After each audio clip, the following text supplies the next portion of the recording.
Hey guys, Megatenkota here, and today I have a game I'd like to talk about called Granchaser.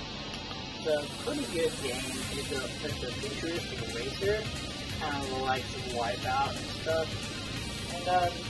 And the story isn't too interesting. It's pretty much your typical story. So if you want to play this game for story, even though you try to put one in there, just don't do it. Just play it for the racing. Keep in mind, this game did come out before Wipeout, so I'm not saying it defined the genre of futuristic racing, but it was definitely one of the first.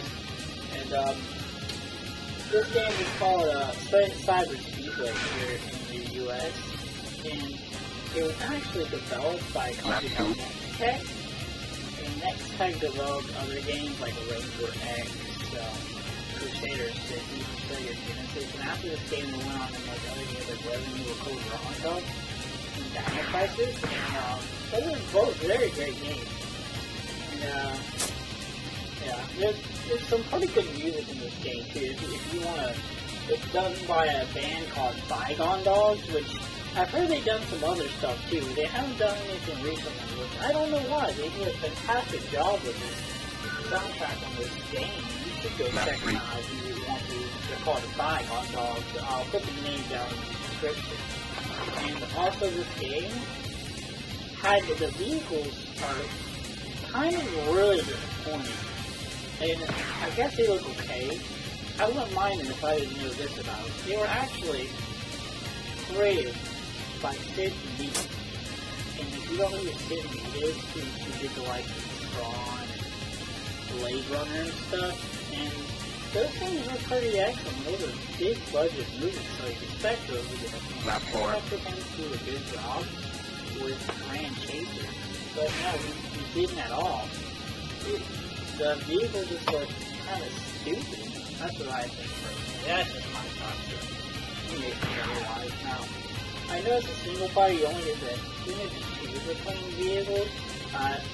Maybe if you beat the game you do, but well, on advanced, I beat the game standard, and I didn't know it didn't let me, but yeah, it's just one of those good futuristic races that has like one of those certain charms to it because of the controls. It's like kind of hard to get used to. Once you get used to it, it's kind of pretty rewarding.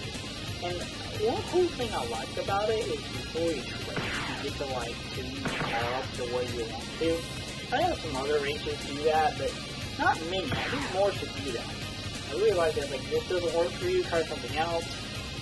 And here's another thing in this game. I noticed that they give you weapons and shields.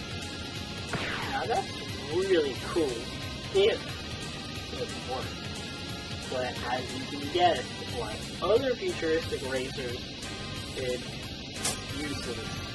You'll fire at an enemy, guaranteed to hit like 1 out of every 50 times. And when it does hit, it does nothing. I've never once seen one ship blow up in this game. But I noticed that the other ships, they can hit you perfectly, which is really stupid. It just like makes me kind of mad, but they don't kill you. So, because your shields like are so high, just use this. And so obviously you get to choose either weapon, shield, or boost. Like what do you want a bonus in before each round? Always choose boost because the rest is just useless. There's no point in the rest. And the boost in this game, kind of annoying but kind of good thing at the same time. You don't have to press a separate button. You have to double tap the gas and it boosts. That's kind of cool. But the thing is, your boost recharges super fast. So in multiplayer, you can just imagine it's just who can boost the fastest. You know, it's that's what most players kind of boost fast, which is real stupid.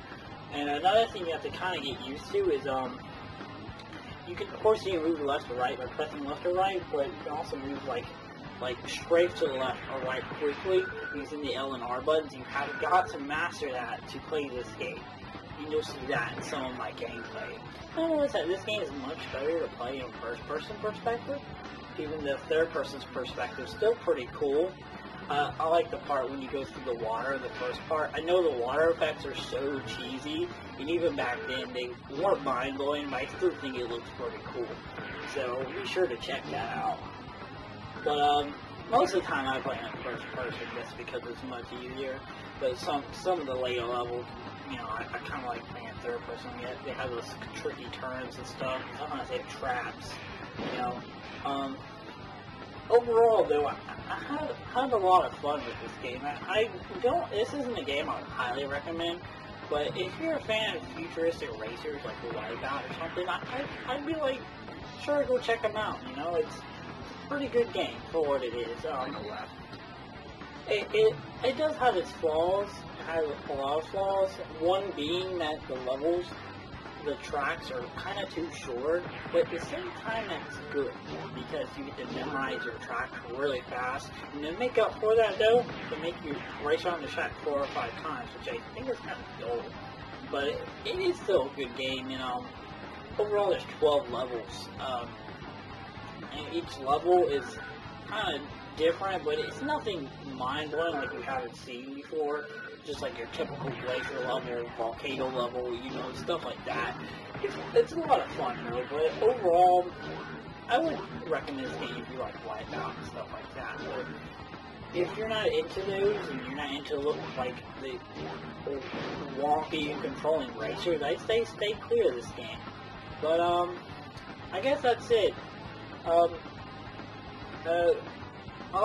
Be sure to subscribe and rate my videos. This is my first Sega Saturn review, and there'll be many more to come. I want to do every game that's ever come out to the system, which I know that might take me 10 years, but I'll have a lot of fun along the way. Thanks for watching. Megatenkota.